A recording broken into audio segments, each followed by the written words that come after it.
Hey there, it's Baltimore of Total Geek Live. I am here today to talk to you about Marvel Comics Civil War. This is an event that happened in 2006.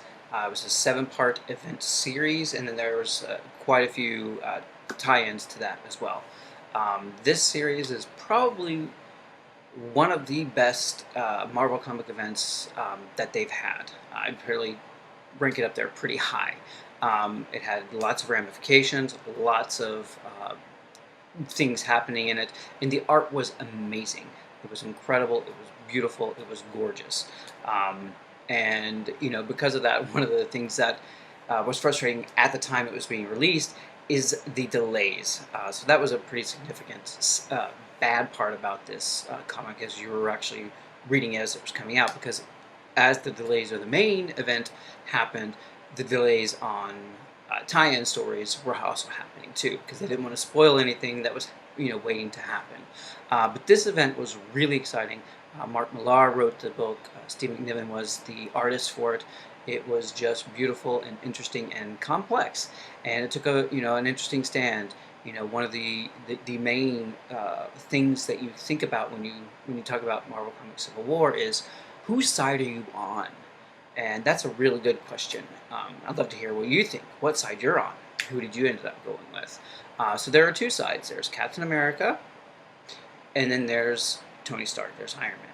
So Captain America and Iron Man were the two, ones that they were going head-to-head against. But to start Civil War, you have to kind of go back and kind of find out what the inciting incident was. And for this, it was Stamford, Connecticut. In Stamford, Connecticut, the New Warriors were basically at this point reality show. They were a young super team, and they were having their exploits recorded and for a reality show. And the team goes up against supervillains that are way above their power level. So that was a big challenge that they were working against. And one of the villains was a guy named Nitro, who, kind of like the name would suggest, is quite explosive. And so what ended up happening is he exploded, but he exploded right near a elementary school. So he killed 60 kids and then about 600 people, including some of the New Warriors. And so that was the inciting incident, this huge superhero debacle, this supervillain, all these things happening. And what it led to was something called the Superhero Registration Act, and SHRA for short. And what happened was you had the U.S. government and S.H.I.E.L.D. coming in to saying that if you're going to be a superhero, great, but you have to register, you have to train, and you have to be a part of S.H.I.E.L.D. or the government and be salaried and monitored and have accountability. And there's something greatly to be said for that. And Tony Stark was right on board with this. He was like, "This is what we need to do. This is how we need to be, operate going forward." And Steve Rogers, Captain America, wasn't having it. He did not like the idea of someone telling him where to go, who to fight against, or whatever like that. So he decided he was not going to sign the SHRA. He was going rogue. He bust out of the S.H.I.E.L.D. helicarrier and went on the run. So this divided the superhero community and the supervillain community, by the way, pretty much down the middle. The only people really taking zero sides would be the Inhumans, who basically never really cared about superhuman activities before, and the X-Men, who at this point were relegated into only about 198 or so mutants remaining, and they were all sectioned off at the Xavier Institute, living there. And so they kind of just decided to take a step back and not participate in this, which is kind of interesting. I mean, of course, they do get their own tie-in 4-issue series, so they don't really participate, but they do. But it was kind of interesting. That was an interesting little tie-in that they had there. But back to the main story. So you have two sides having on. You have Iron Man and you have Captain America. And Iron Man is a staunch defender of the Superhuman Registration Act. And so he's pushing for everyone to register and for everyone to be on board so that they can, wrap things up and be, back to superheroes again. So what happens is he decides that the only way that he can get people to register is to get the one hero that everyone loves and get him on his side. And that is, you guessed it, Spider-Man. And how does he do it? He provides him with a new costume, an Iron Spider costume, if you will. One of the main components of the Superhero Registration Act is that your identities have to be public. So Iron Man went public with his identity, and he ended up forcing Spider-Man to reveal his identity. And there's a great comics panel, the first time Spider-Man is unmasked, and it's a great panel, and he says, "I'm Peter Parker, and I've been Spider-Man since I was 15." And it was just an incredible panel, really beautiful, well done. And just like that, Spider-Man is on the side of the SHRA, the pro-registration team, with Iron Man. And Captain America is hiding out with a whole bunch of other heroes that have kind of slunked off and are going against the government, going against S.H.I.E.L.D., going against their former friends in many cases. And so, it was really, really fascinating to kind of see this. You really got to question, why would these heroes do this? What would be the impetus for them to want to be a registered hero and act with the government? Or why would they want to not? What is it that's really kind of compelling them to choose either side? And so you have a lot of great stories going on here. A lot of the tie-ins for this are really amazing because they touch on a lot of different topics, a lot of different ways that the superhero community and the human community, the New Yorkers and Americans, what they thought about heroes in this time. And that was pretty fascinating too, because you get a lot of kind of depth and color to the world that we're reading about. So things that are pretty interesting in this series is you have the New Warriors, kind of like the fall of their New Warriors. They've been decimated, they've been destroyed, and their name is being disparaged because of what happened in Stanford, rightly or wrongly so. And one of the New Warriors, Speedball, funny enough, survived, but his powers changed him, and he decides to become a pro-register hero under the name of Penance, and that's kind of his way to kind of make his amends for what happened in Stanford. He wears a very interesting costume, and you can see the picture of that, and you can judge for yourselves on that. And then you have, funny enough, the rise of the Green Goblin. Norman Osborn starts to make a huge power play here within the Thunderbolts, within the superhero community. And that's a pretty interesting story that he's about to get off on. So you have the Fantastic Four. You are split. The Thing wants nothing to do with it. He can see both sides to the argument, and he decides he's going to go to Paris and wait it out and be neutral and not have to deal with it. Of course, when he's there, he meets up with superheroes of Europe and has some adventures there before coming back. So back on the superhuman SHRA side, the pro-registration side, you have Iron Man, you have Mr. Fantastic, you have Hank Pym, all these geniuses. And what do they decide to do to turn the odds in their favor? They're going to return a hero that hadn't been seen in a long time. And that hero that had been missing is Thor. However, what they ended up doing is creating a sort of cybernetic clone of the Thor, so that's not quite the same, and it has pretty disastrous effects. So there's one huge battle that happens towards the middle of this series, and it's where Thor, the clone Thor, is finally revealed. And one of the things, just to pause for that, one of the things that I really liked about Civil War and some of the smaller side issues is that you get to see characters that you don't often get to see, and I always love that. I love the main big heroes, but I also love heroes that don't often get a lot of play. Maybe they're not as popular or whatever, and those are the ones I tend to really relate to. And so one of the heroes that joins up with Captain America is a hero called Goliath. His real name is Bill Foster, and he's a size-changing hero, sort of like Hank Pym, Ant-Man, Giant Man. He's a scientist as well, and he probably hadn't appeared in 10, 15 years before this, And I was like, wow, Bill Foster's back. That's awesome. Yeah. Let me just tell you, if you ever have a favorite hero that's been in limbo or has not appeared in a really long time and they bring him back in a comic event, be happy that he's back, but don't hold out hope because it may not be there very much longer. And that's the case when Bill Foster met Clone Thor. And you'll see it. Not a very fun uh, return for him, and not a very long one at that. But the art was amazing, and it was really, really poignant. And so they have one of the big casualties of Civil War, and big size. One of the things that I talk about here in Civil War is T'Challa, Black Panther. He is still, the monarch of Wakanda in Africa, and he's kind of sitting out as well because it doesn't really affect him in Africa. And at this time, he and Aurora Storm from the X-Men are dating pretty seriously, and they end up pausing the Civil War so they can get married. So there's actually kind of a fun Civil War interlude break where they have the wedding of Aurora and T'Challa.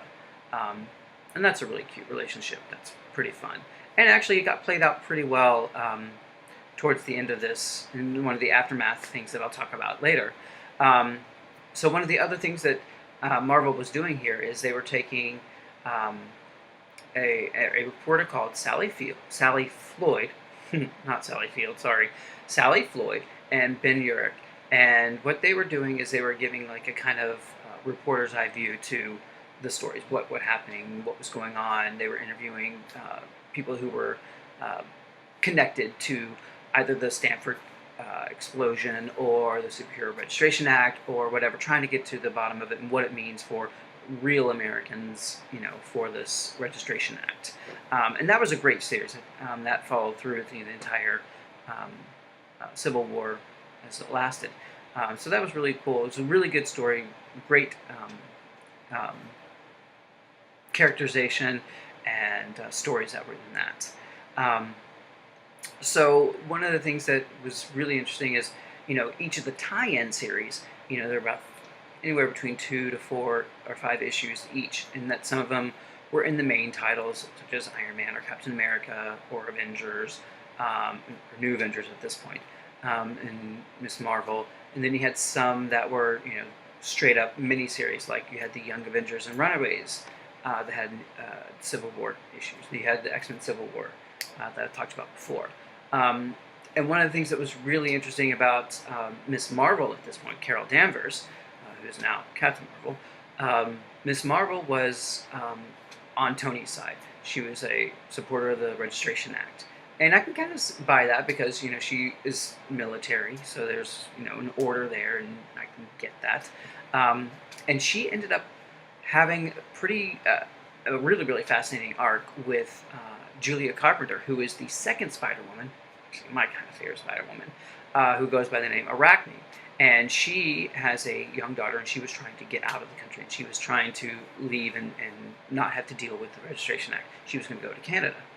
And she and Miss Marvel come to blows, and it's really, really fascinating, beautiful, and it was a really great story. And I wish we could actually have some more interaction between the two of them now. Although I don't think it's going to happen. But that was a really, really fun art to watch and to read.